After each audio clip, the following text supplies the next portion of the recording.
안녕하십니까? 잘 지내셨어요?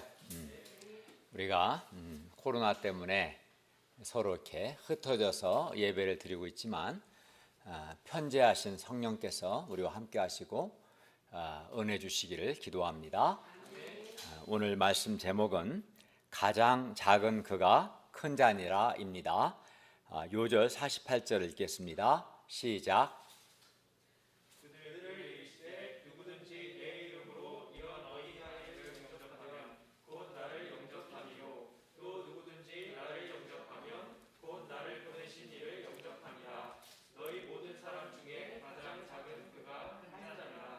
은혜로우신 하나님 아버지, 우리가 어떤 경우에도 예배를 중단하지 않고 이렇게 살아계신 하나님께 예배 드릴 수 있도록 은혜 주심을 감사합니다. 우리의 드리는 예배가 하나님을 기쁘시게 하는 예배가 되도록 도와주시기를 기도합니다. 말씀을 깨닫도록 성령님께서 함께 하시고 은혜를 베풀어 주시옵소서. 예수님의 이름으로 기도하였습니다. 아멘. 우리는 사회적 지위가 높은 사람, 예를 들면 과장보다는 사장이, 또 동사무소 직원보다는 장관이 큰 사람이라고 생각합니다. 주로 사회적인 지위나 계급이 높은 사람을 큰 사람이라고 생각합니다. 아니면 경제적인 능력을 포함해서 능력이 많은 사람을 큰 사람이라고 생각합니다. 그러나 예수님은 다르게 말씀합니다. 그러면 예수님은 어떤 사람을 큰 사람이라고 하십니까?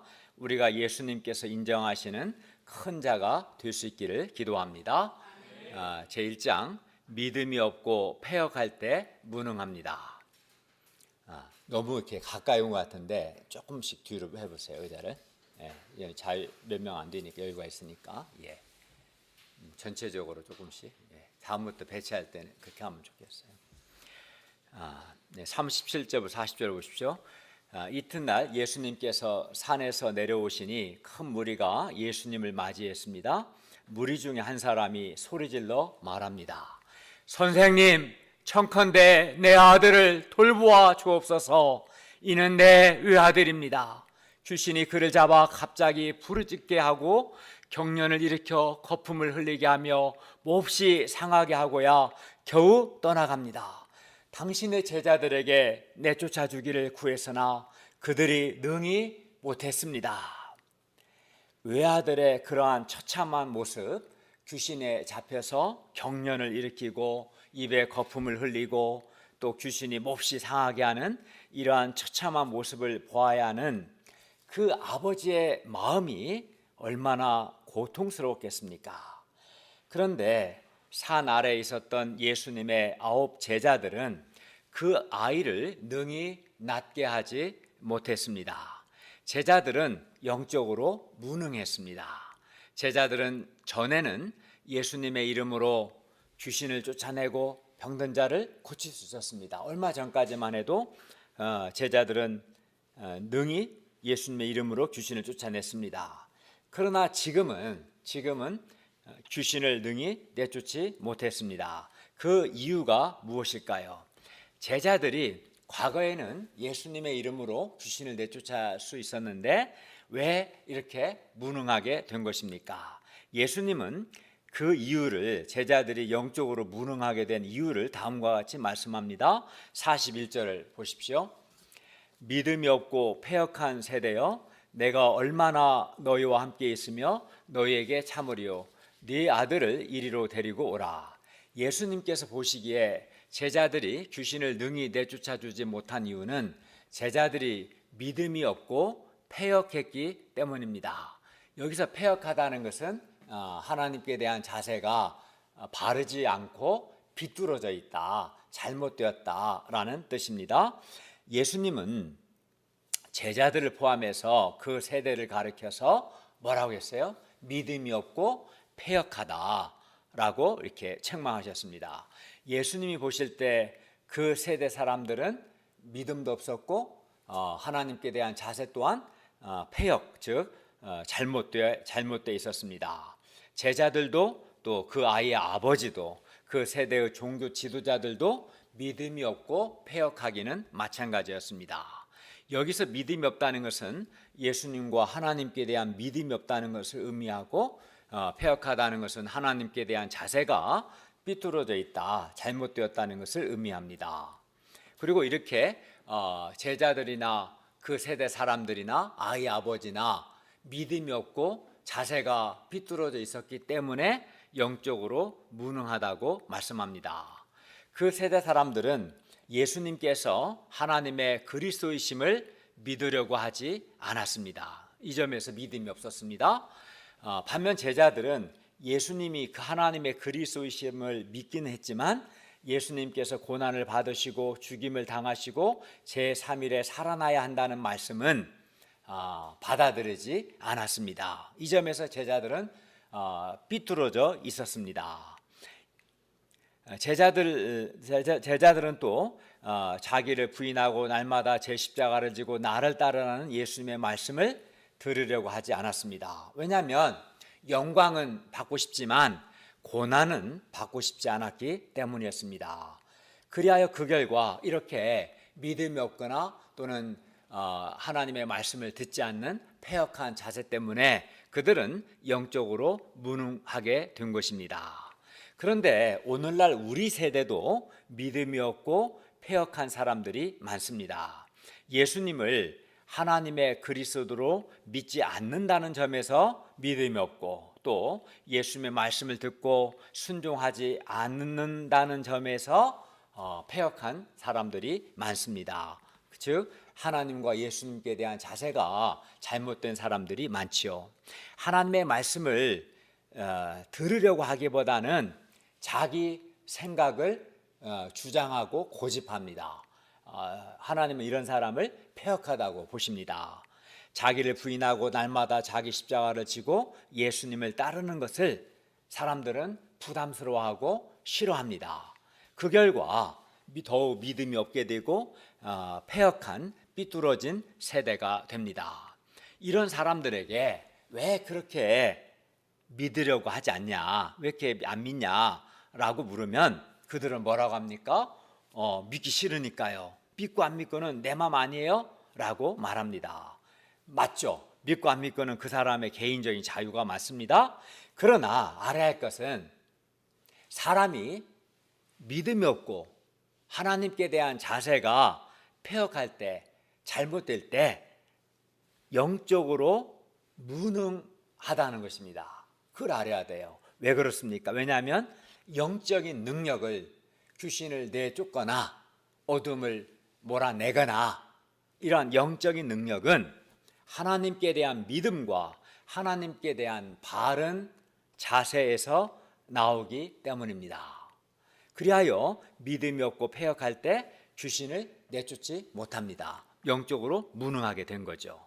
그 세대가 믿음이 없고 패역했기 때문에 귀신 들린 아이 하나를 고칠 수 없었고, 그리하여 귀신에게 잡혀서 외아들 때문에 고통하는 그 아버지를 도울 수 없었습니다. 귀신이 뭡니까? 범죄한 천사들이죠.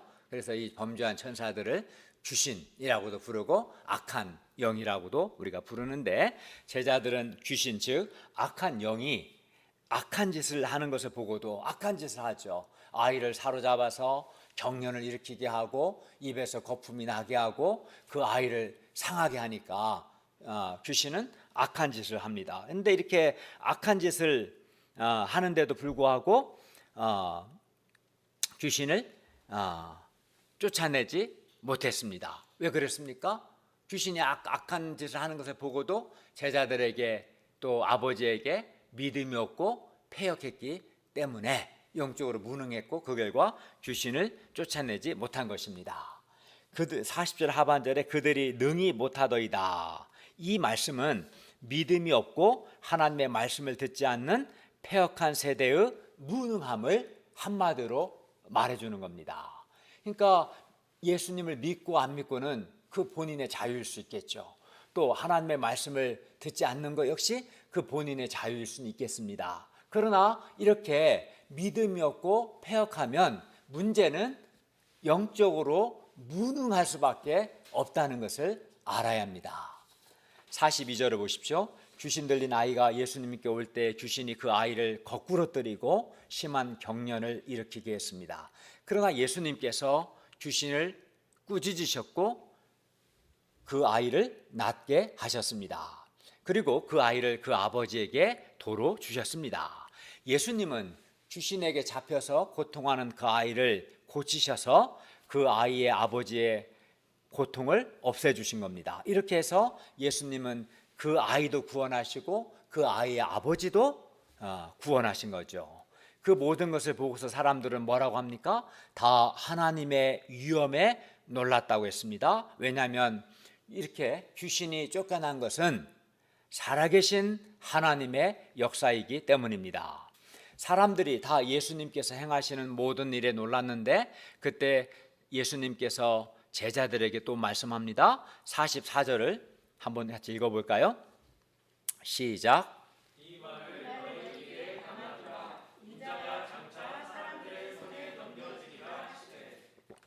예, 여기서 인자는 예수님을 가리키는데 예수님께서 넘겨진다는 것은 예수님께서 장차 가룟 유다에게 배반을 당해서 사내들인 즉 종교 지도자들에게 넘겨지는 것을 의미합니다. 예수님은 하나님의 그리스도로서 장차 고난 받으실 것을 제자들에게 말씀하셨고 이를 제자들의 귀에 담아두라고 말씀하셨습니다.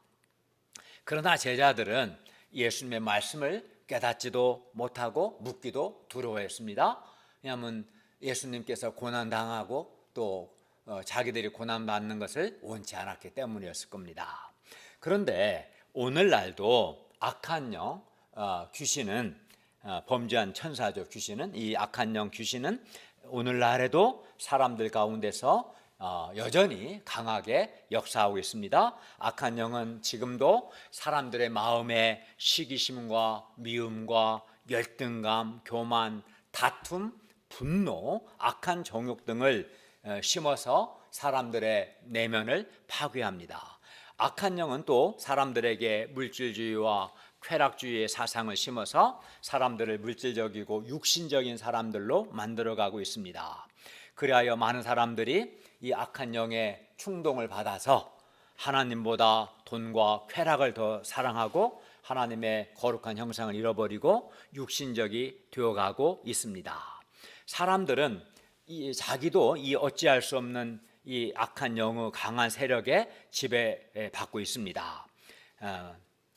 그런데 많은 사람들이 악한 영의 존재를 인식하지 못하고 또 내가 악한 영의 충동과 지배를 받고 있다는 사실도 모른 채 악한 영의 지배를 받고 또 그 결과 내면이 더욱 어두워지고 파괴되고 있는 겁니다.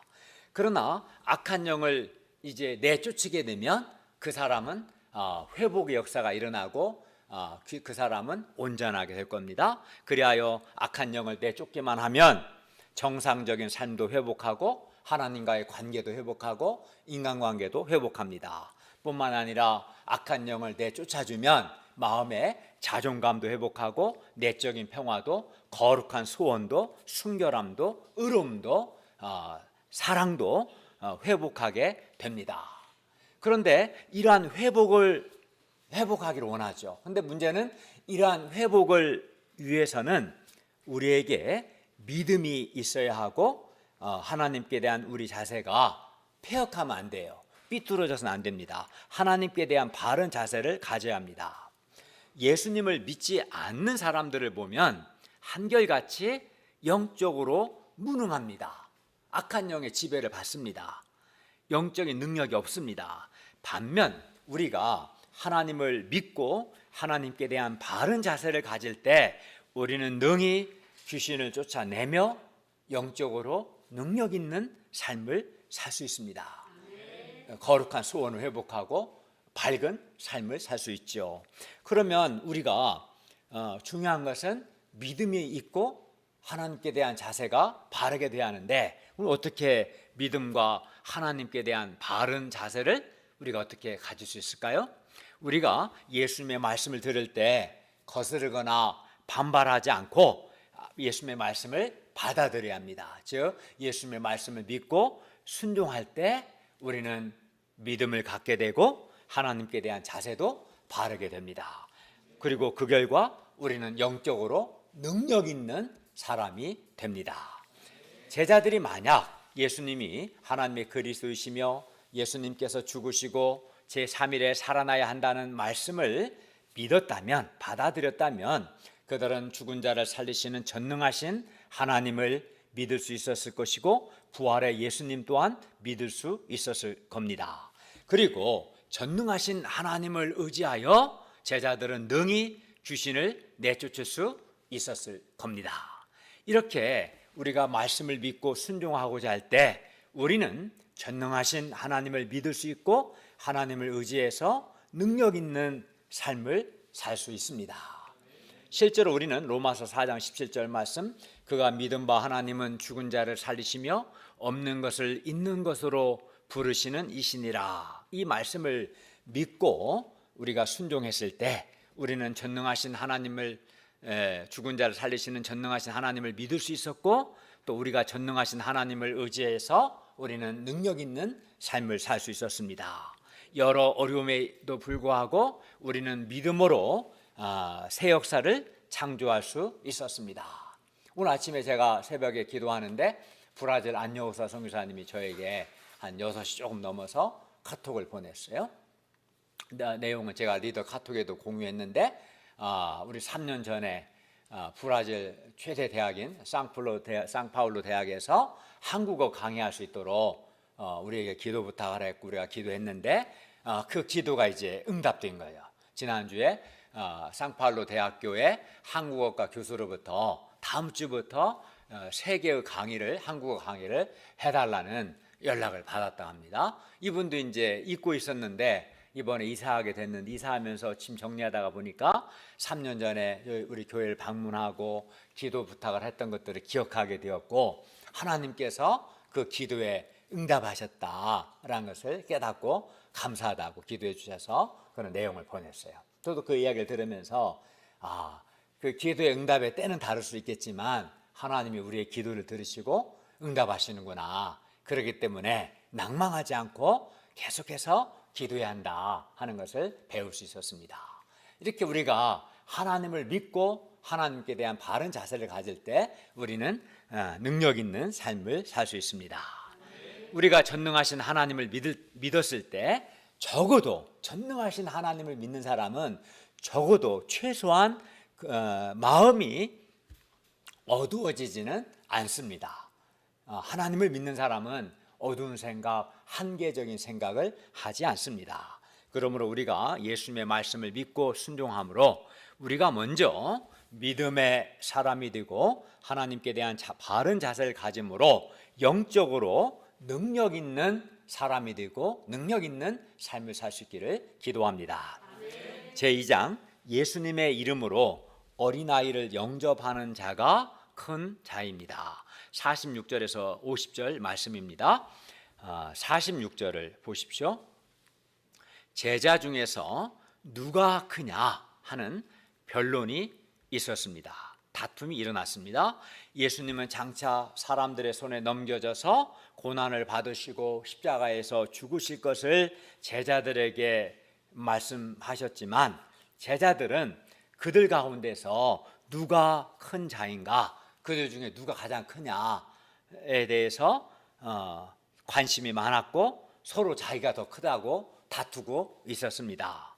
그러면 그들은 왜 큰 자가 되고 싶어 했을까요? 왜 누가 더 크냐는 문제로 다투고 서로 왜 크고자 큰 자가 그들 가운데서 서로 더 큰 자가 되고자 했을까요? 왜냐하면 사회에서는 큰 자가 되면 어떻게 큰 자가 되면 될수록 사람들로부터 인정받죠. 큰 자가 인정받지 작은 자가 인정받지 않습니다. 큰 자가 되면 사람들로부터 인정받습니다. 높임받죠. 또 큰 자가 되면 섬김받고 대접받습니다. 큰 자가 되면 존중받고 큰 자에게는 특권이 따릅니다. 큰 자가 될수록 그 자동차도 제공받을 수 있고, 운전기사도 제공받을 수 있고, 더 높은 자가 되면 비서도 제공받고, 사람들은 큰 자가 되면 큰 자가 될수록 대접받고 높임받고 섬김받고 인정받고 특권을 누리기 때문에 사람들은 어느 집단에서나 큰 자가 되려고 노력합니다. 이렇게 사람들에게는 큰 자가 되고 싶은 마음이 다 있습니다. 제자들 생각에 예수님께서 이제 예루살렘에 올라가시면 예루살렘에서 왕이 되실 것이고 그렇게 생각한 겁니다. 그러면 예수님의 제자들인 자기들이 그 나라의 총리도 되고 비서실장도 되고 국정원장도 되고 장관도 될 것이라고 생각했습니다. 그래야 그들은 누가 크냐 하는 서열 다툼을 하고 있었던 것입니다. 빅3, 베드로, 요한, 야고보가 빅3인데 이 중에서는 누가 서열 1위인가, 또 나머지 9명 중에서는 누가 서열 4위인가 서로 심하게 다투었습니다. 이러한 제자들은 그 가치관이 아직도 세상적이었습니다. 그들은 누가 더 예수님께 인정받는가, 그들 중에 누가 리더인가에 대해서 아주 민감했습니다. 예수님은 제자들이 누가 크냐 하는 문제로 서로 다투고 있음을 아셨습니다. 그래서 그러면 누가 큰 자인가, 누가 가장 큰 자인가 이제 말씀합니다. 47절과 48절을 보십시오. 예수님은 어린아이 하나를 데려다가 자기 곁에 이렇게 세우시고 제자들에게 말씀합니다. 누구든지 내 이름으로, 즉 예수님의 이름으로 이런 어린아이 하나를 영접하면 곧 나를 영접하는 것이고, 누구든지 나를 영접하면 곧 나를 보내신 이를 영접하는 것이다. 너희 모든 사람 중에서 가장 작은 그가 큰 자니라. 오늘 제목처럼 가장 작은 그가 큰 자다라고 말씀합니다. 그러니까 제자들의 생각과는 전혀 다르죠. 제자들은 큰 자가 되는 거죠. 어떻게 가장 작은 자가 큰 자인가 이렇게 생각했을 겁니다. 예수님 먼저 예수님의 이름으로, 내 이름, 즉 예수님의 이름으로 어린아이 하나를 영접할 수 있는 사람, 또 그들 가운데서 가장 작은 그가, 그 사람이 큰 자다, 즉 가장 위대한 사람이라고 말씀합니다. 그러면 예수님의 이름으로 어린아이를 영접한다는 것은 무슨 뜻일까요? 예수님의 이름으로라는 말은, 예수님의 이름으로란 말은 예수님 때문에, 또 예수님께서 원하시기 때문에, 예수님의 영광을 위해서, 예수님을 위해서라는 말입니다. 어떤 사람은 자기 이익을 위해서, 자기 유익을 위해서, 자기 영광을 위해서 다른 사람을 영접한다면, 어떤 사람을 영접한다면 그것은 자기 이름으로 영접하는 것이죠. 예를 들어 물건을 파는 사람은 물건을 많이 팔기 위해서 고객을 다른 사람 영접하죠. 그래서 고객은 왕이라는 말이 나온 거예요. 그것도 아주 친절하게 영접합니다. 친절하게 영접을 해야 하나라도 더 팔 거 아니에요. 그죠? 또 보험 설계사는 어떻게 합니까? 보험 계약을 이루기 위해서 다른 사람을 영접하죠. 정치인들은 표를 얻기 위해서 다른 사람을 영접합니다. 친절하게 뭐라도 해줄 것처럼 굽신거립니다. 그러나 이러한 것들은 다 자기 이름으로, 곧 자기 유익을 위해서, 자기를 위해서, 자기 이익을 위해서 다른 사람을 영접하는 겁니다. 자기 이름으로 영접하는 거예요. 그리고 오늘 본문에서 영접한다는 것은 잠시 영접했다가 싫어지면 외면하는 그런 것이 아니라 영접한다는 지속적으로 그 사람을 받아들이고 감당하는 것을 의미합니다. 사람들은 상대방이 자기 마음에 들지 않을지라도, 비록 자기 마음에 안 들어도 자기 유익을 위해서 기꺼이 다른 사람을 영접합니다. 그리고 이것은 자기 이름으로 영접하는 것이죠.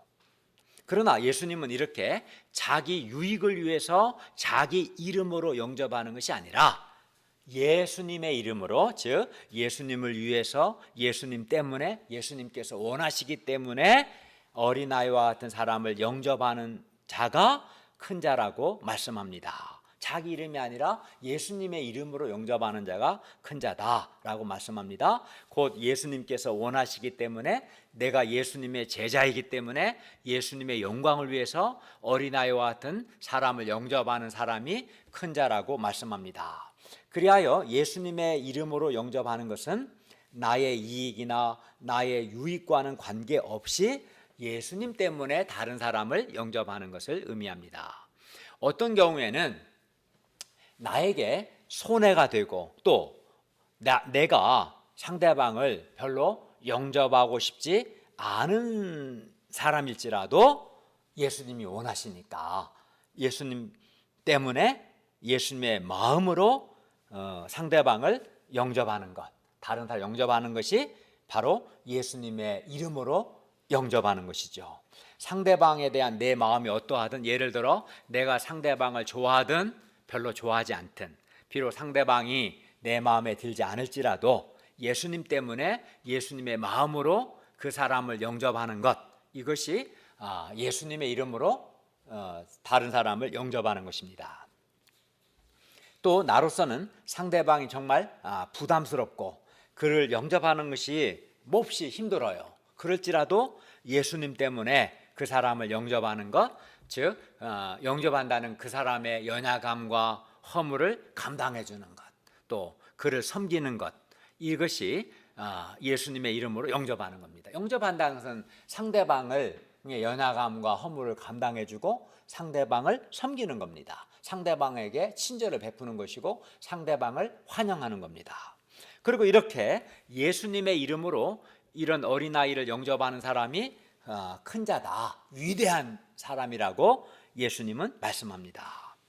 예수님 당시, 예수님은 지금 예수님의 이름으로 이런 어린아이를 영접하는 자가 큰 자라고 하셨는데, 예수님 당시 어린아이는 환영받지 못한 존재였습니다. 사람 수를 셀 때도 숫자에 포함하지 않는, 남자만 5천 명일 때 그 숫자에 어린아이는 포함이 안 됐어요. 어린아이 이렇게 숫자에 포함도 시키지 않는 그런 존재였습니다. 당시 어린아이는 그만큼, 그 당시 사회에서는 그만큼 하찮은 존재, 보잘것없는 존재, 중요하지 않은 존재들이었습니다. 그래서 예수님께서 말씀하신 이런 어린아이라는 말은 중요하지 않은 사람, 하찮은 사람, 보잘것없는 사람, 그래서 사람들이 무시하기 쉬운 그런 사람을 가리키는 거예요. 어린아이는 우리 서준이나 지은이를 가리키는 게 아니라 이런 중요하지 않고 하찮은 사람, 보잘것없는 사람, 많은 사람들이 무시하기 쉬운 그런 사람을 가리킵니다. 어린아이는 또 성숙하지 않은 사람을 가리키기도 합니다. 어린아이는 성숙하지 못합니다. 그래서 성숙하지 않은 사람을 뭐라고 해요? 사람이 참 애 같다, 어린아이 같다 라고 말합니다. 네. 그래서 이제 어린아이는 연약함과 허물을 감당해 줘야 하는 그런 사람이 되는 거죠. 사람들은 어린아이와 같은 이렇게 중요하지 않은 사람, 나에게 전혀 도움이 되지 않는 사람은 영접하지 않고 도리어 무시하는 경향이 있습니다. 어린아이와 같이 성숙하지 않은 사람을 마음으로 영접하고 그를 감당해주고 그를 섬겨주는 것을 힘들어합니다. 사람들은 자기에게 유익이 되고 도움이 되는 사람은 영접하지만 자기에게 전혀 하나도 도움이 되지 않거나 도리어 피해가 되고 부담이 되는 사람은 영접하지 않고 부담스러워하고 피하려고 합니다. 그러나 예수님은 누구든지 내 이름으로, 나 때문에, 나를 위해서, 나의 제자이기 때문에 이런 어린아이를 영접하면 그것이 바로 나를 영접하는 것이고, 누구든지 나를 영접하면 나를 보내신 이를 영접하는 것이다. 그리고 이렇게 예수님의 이름으로 이런 어린아이를 영접하는 그 사람이 바로 큰 사람, 위대한 사람이라고 말씀합니다. 뿐만 아니라 예수님은 또 너희 모든 사람 중에 가장 작은 그가 큰 자니라라고 말씀합니다. 여기서 가장 작은 그는 실제로 그 사람이 신분이나 지위가 계급이 작다는 것은 아닙니다. 여기서 말하는 너희 모든 사람 중에 가장 작은 그는 실제로는 작은 자가 아니지만 다른 사람을 영접하고 섬기기 위해서 스스로 자기를 가장 낮추는, 가장 자기를 낮춰서 가장 작은 자가 된 그런 사람을 가리킵니다. 왜 자기를 낮추는 겁니까? 자기를 낮춰서 가장 작은 자가 될 때 다른 사람들을, 더 많은 사람들을 영접하고 섬길 수 있기 때문입니다. 사람이 다른 사람을 영접하고 섬기려면 자기를 낮춰야 하거든요. 그런 거죠. 자기를 비우고 낮추면 낮출수록 더 많은 사람을 영접할 수 있습니다. 반면 자기를 낮추지 않거나 도리어 자기를 높이면 다른 사람을 영접할 수 없습니다. 그리고 이렇게 스스로 자기를 낮춰서 가장 작은 자가 된 그가 진정으로 큰 자입니다. 가장 대표적인 분이 예수님이시죠. 예수님은 하나님이십니다. 예수님은 가장 높으신 분이십니다. 근데 예수님은 죄 많은 우리 인생들을 영접하기 위해서 일단은 사람으로, 하나님이 사람으로 자기를 낮추셨고 사람들 중에서도 가장 자기를 낮추셨어요. 그래서 우리 모든 사람들을 다 영접해 주신 거죠. 그 점에서 사실은 가장 작은 자가 되신 거예요. 이 예수님을 본받아서 예수님처럼 다른 사람을 영접하고 환영하고 섬기기 위해서 자기를 비우고 자기를 낮추는 그런 사람이 여기서 말씀하는 가장 작은 자를 의미하고, 이런 가장 작은 자가 가장 큰 자다라고 주님은 말씀합니다. 고대 사회에서 한 집에서 가장 작은 자는 그 집의 하인이나 종을 가리키는데, 어떤 집의 종은 그 집에 오는 사람이 어떤 사람이든지 종은 다 영접을 하고 섬겨야 합니다. 주인이나 손님 중에서 어떤 사람이 종의 마음에 들지 않는다고 해서 그걸 거부하거나 배척했다가는 큰일 나죠. 맞아 죽습니다. 가장 작은 자는 자기가 가장 작은 자이기 때문에 자기 말고 모든 사람을 다 영접해야 하는 거죠. 상대방이 아무리 까다로운 사람이라 할지라도 가장 작은 자는 그 까다로운 사람도 영접을 해야 합니다. 상대방에 대한 좋고 나쁨과 같은 자기의 개인적인 감정은 철저히 배제해야 했습니다. 지위가 높은 사람은 상대방이 자기 마음에 들지 않으면 얼마든지 그를 배척하거나 영접하지 않을 수 있습니다. 그러나 가장 작은 사람, 가장 낮은 사람은 감히 그렇게 할 수 없습니다. 그래서 가장 작은 사람은 항상 자기를 비우고 자기를 부인하고 어떤 사람이든지 영접해야 합니다. 그런데 예수님은 이렇게 그 사람이 객관적으로는 작은 자가 아니지만 사회적인 지위도 있고 높아요. 그렇지만 이렇게 다른 사람을 영접하고 섬기기 위해서 스스로 자기를 비우고 자기를 낮춰서 그 공동체에서 가장 작은 자가 된 그 사람이 사실은 가장 큰 자다, 진짜 위대한 사람이다 라고 말씀하는 겁니다. 그리고 그 사람은 정말 예수님을 배우고 예수님을 닮은 사람인 거죠. 예수님의 이름으로 어린아이 같은 사람을 영접하기 위해서 가장 작은 자가 된다면 그 사람이 가장 큰 자죠. 가장 작은 자가 되려면 자기를 비워야 하고 또 자기를 낮춰야 하고 자기를 내세우지 않아야 하고 자기를 드러내려고 하거나 또 사람들의 인정을 받으려고 하거나 자기를 주장하려고 하거나 하지 않아야 합니다.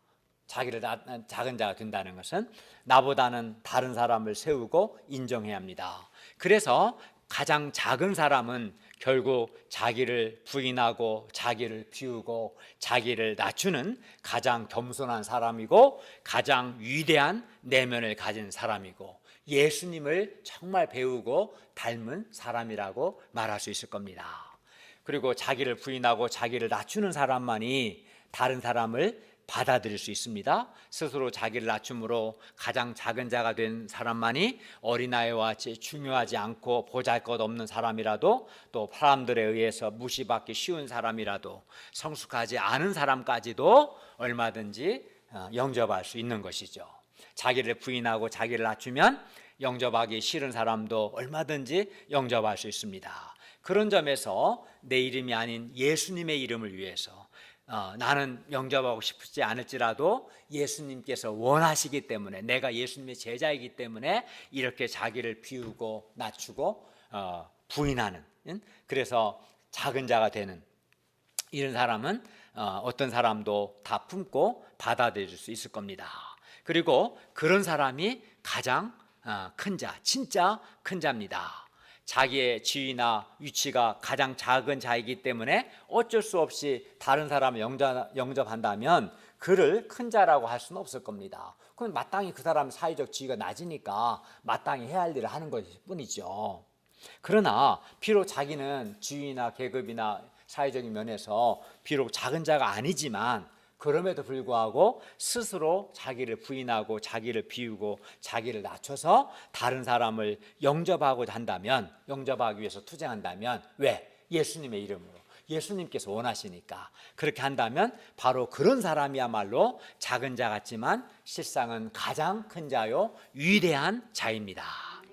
그러니까 그렇기 때문에 우리가 오늘 말씀과 같이 이렇게 자기를 비우고 자기를 부인하고 자기를 낮춤으로 다른 사람을 마음에 들지 않는 사람이라 할지라도, 무시하기 쉬운 사람이라 할지라도, 어떤 사람이라 할지라도 영접하고 섬기는 작은 자가 되고자 투쟁할 수 있기를 기도합니다.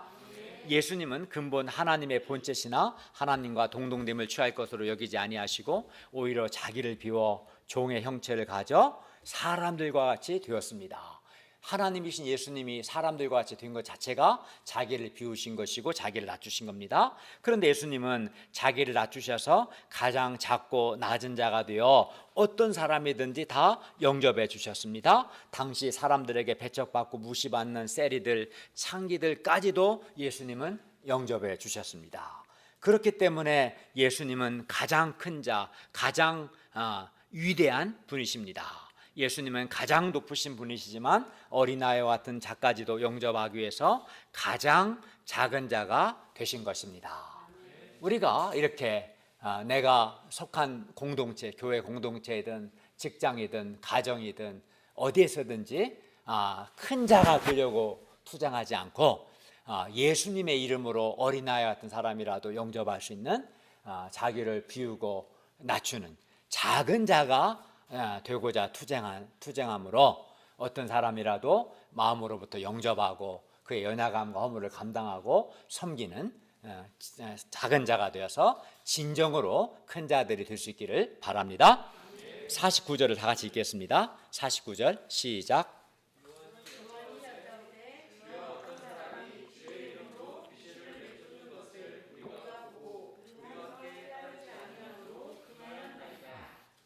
요한은 어떤 사람이 예수님의 이름으로 귀신을 쫓아내는 것을 보았습니다. 그런데 그는 12 제자 그룹에 속하지는 않았습니다. 요한은 그에게 앞으로는 예수님의 이름으로 귀신을 쫓아내지 말라고 금했습니다. 요한은 그 사람이 예수님의 이름으로 귀신을 쫓은 그 사람이 자기 그룹에 속하지 않았기 때문에 금한 거예요. 하지만 예수님은 뭐라고 말씀합니까? 50절을 보십시오. 50절 한번 읽어볼까요? 시작. 예수께서 이르시되 금하지 말라. 너희를 반대하지 않는 자는 너희를 위하는 자니라 하시니라. 예수님 당시에도 비록 12 제자와 같은 공동체를 이루지는 않았지만 예수님을 믿고 예수님의 이름으로 일을 하는 사람들이 있었습니다. 그러나 요한은 그가 자기들과 함께 따르지 않는다는 이유만으로 그가 예수님의 이름으로 일하는 것을 금한 것이죠. 이러한 요한은 예수님 중심적이지 않고 자기 중심적이었던 것입니다. 오늘날도 예수님의 이름으로 일하는 많은 사람들, 많은 모임들이 있습니다. 예를 들면 같은 우리 개신교 안에도 장로교도 있고 감리교, 성결교, 침례교 등이 있습니다. 또 같은 장로교 안에서도 통합, 합동, 백석, 고신, 합신 등 여러 교단들이 있습니다. 대학생 선교단체도 우리 UBF만 있는 게 아니라 CCC, IVF, 예수전도단, 또 내비게이터 등 여러 선교단체들이 있습니다. 우리는 자기 교단이나 자기 모임이 아니라고 해서 다른 신앙 공동체를 배척해서는 안 됩니다. 우리가 예수님의 이름으로 일하는 다른 모임들이나 다른 사람들을 영접할 수 있기를 바랍니다. 우리가 자기 중심적인 자들이 되지 않고 예수님 중심적인 자들이 될 수 있기를 바랍니다. 결론입니다. 사람들은 사회적인 지위가 높거나 경제적인 능력이 크거나 유명한 사람을 큰 자라고 생각합니다. 그리고 그러한 사람이 그런 큰 자들이 많은 교회를 또 큰 교회라고 생각합니다. 그러나 오늘 말씀에서 본 것처럼 예수님의 생각은 전혀 다릅니다. 그러면 예수님께서 보시기에 누가 큰 사람이고 어떤 교회가 큰 교회입니까? 어린아이와 같이 중요하지 않고 나에게 아무 유익이 되지 않는, 또 성숙하지 않은 그런 사람까지도 예수님의 이름으로 영접할 수 있는 사람이 큰 사람이고, 그러한 사람이 많은 교회가 진정으로 큰 교회입니다. 다른 사람들을 영접하고 섬기기 위해서 자기 스스로 자기를 비우고 자기를 부인하고 자기를 낮춰서 모든 사람 중에서 가장 작은 자가 된 사람이 진정으로 큰 자입니다. 우리가 진정으로 큰 사람이 되고 큰 교회가 되기를 기도합니다. 우리가 스스로 자기를 낮추고 비움으로 가장 작은 자가 되어 어린아이와 같이 중요하지 않고 하찮은 사람이라 할지라도, 또 나에게 아무 유익이나 도움이 되지 않는 사람이라 할지라도, 심지어 영접하고 싶지 않은 사람, 부담스러운 사람이라 할지라도 그런 사람들까지도 우리가 마음으로 영접할 수 있기를 바랍니다. 그런 사람의 연약함과 허물을 감당해주고 사랑으로 품고 섬기는 진정으로 큰 자들이 될 수 있기를 기도합니다. 기도하겠습니다. 은혜로우신 주님, 오늘 말씀을 통해서 어떤 사람이 진정으로 큰 자인가 가르쳐 주셔서 감사합니다. 우리가 내 이름으로가 아니라 예수님의 이름으로, 예수님께서 원하시기 때문에 예수님의 이름을, 영광을 위해서 어떤 사람이라도 세상에서 무시받기 쉬운 사람이라 할지라도 우리가 자기를 낮춰서 영접하는, 그래서 역설적으로 오히려 가장 작은 자가 되어 진정한 의미에서 큰 자들이 되게 하여 주십시오. 그리고 주님을 믿고 주님께 대한 바른 자세를 가짐으로 영적으로 능력 있는 자들이 되게 하여 주십시오. 예수님의 이름으로 기도하였습니다. 아멘.